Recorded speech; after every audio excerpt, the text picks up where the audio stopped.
Hey guys, it's Equinox, and this is going to be my 10.1 PTR video.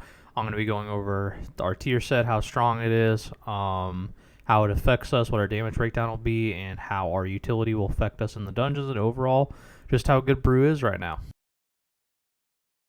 So let's get right into it. We're first going to go over our tier set. First, the 2-set blackout kick damage increased by 20%, and you have a 10% chance to not reset your elusive brawler stacks on a successful dodge.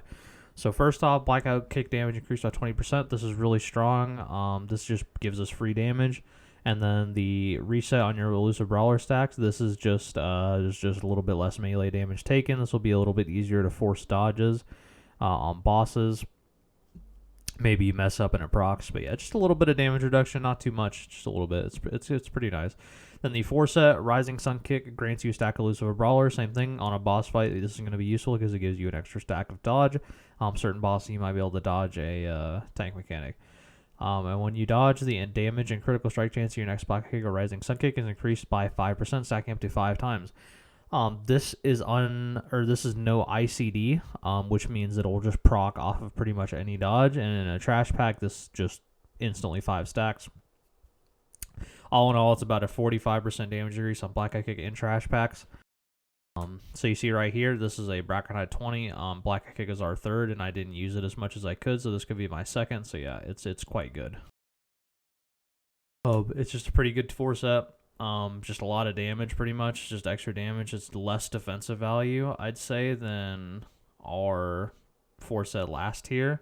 So I think it's really good. I think it just kind of leans into our strengths. It doesn't shore up any of our weaknesses, but I think the new items in the new tier shore up our weaknesses quite a bit. But yeah, that's our tier set. I think it's pretty strong. It's making our damage look good. Also, this damage breakdown is at 410 eye level, since that's what keys are scaled to. So we're doing a lot of damage right now. It's actually pretty insane. Next, let's go over the new potential items. So first, I'm going to go off the items I think cover our weaknesses.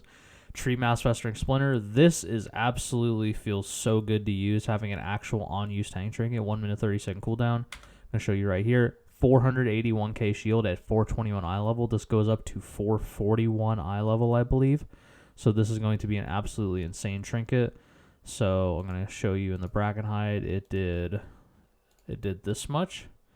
This isn't great because I didn't really use it on cooldown, and the dungeons are quite short. So it's kind of hard for me to show you guys how strong it really is, but this is how strong it was at 410. Remember, this is 410 eye level since they're scaled down to 410. But yeah, situationally, it is very, very strong. Next up, the next big item that I want to talk about is Idol of Domineering Arrogance. This comes from the Neltharion boss, the penultimate boss. That is the rare trinket. Invoking your Celestial grants you 5,400 agility for 12 seconds. The slow is whatever, it doesn't matter. It's 10%, who cares?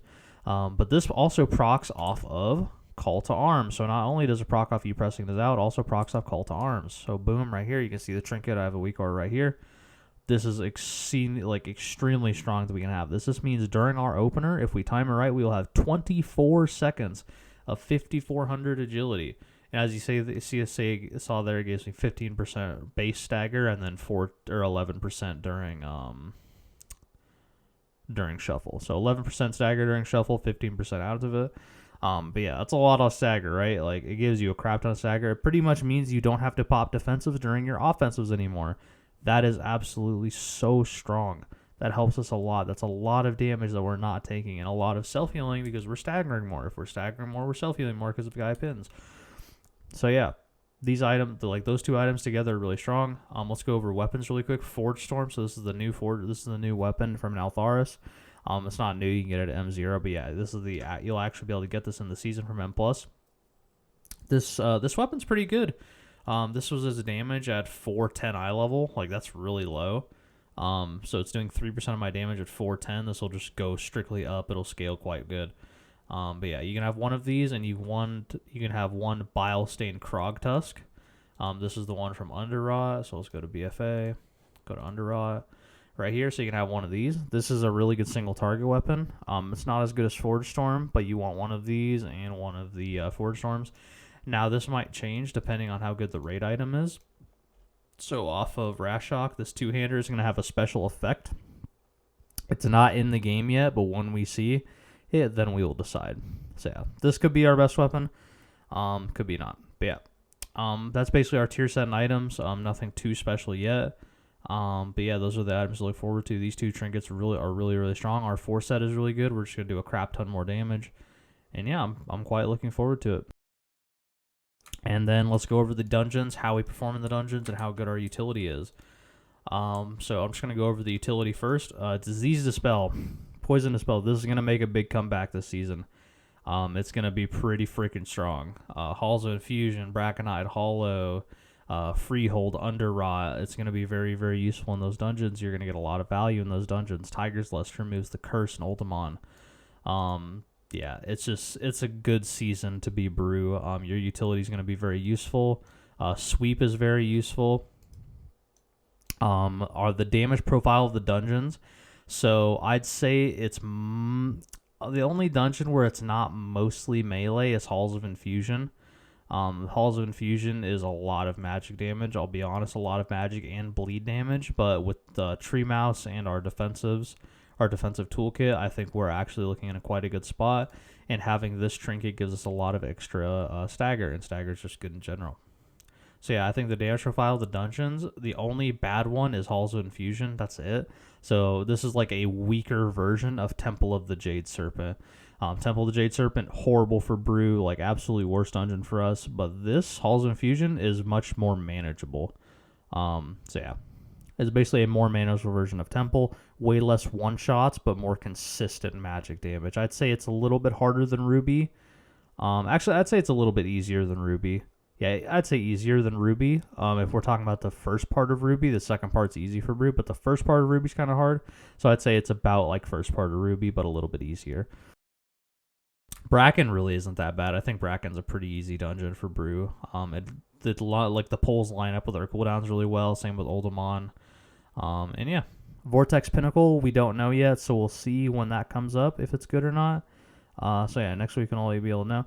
But yeah, our utility in the new dungeon's very strong. Rop gets a lot of value, Para gets a lot of value, Sweep gets a lot of value, and your Dispel gets a lot of mileage as well. Also, the Exploding Keg blind is pretty freaking good in a lot of these polls. But yeah, that's about it. That's all I had to go over. Overall, 10.1. Brew's looking extremely strong right now. If you held me at gunpoint and told me to rate it right now, it would be, I'd say A+ tier. Not as strong as Paladin, but if survivability is not in question, then it's S tier easily. If survivability, which is pretty much not an issue, it would be probably the best tank right now because of how strong their damage is. I'd say that on live too. If group survival and your survival isn't an issue, then Brew's just the best tank. But yeah, I'd say they're the second best tank right now. Paladin's slightly better. They have more utility, more interrupts, more survivability, but less damage, and more group utility as well. But yeah, Brew's looking really good right now. We wait to see what's next weekend entails with the new beta or PTR testing. I'll be doing videos on each dungeon leading up into 10.1. And yeah, if you guys want a certain video, please put it in the comments down below. Make sure to like, share the video. It really helps me out. And have a wonderful day. Peace out. I will link the new build down below. It'll be this build you see right here, but I'll have a link to it. And yeah, have a good day, everyone. Peace out.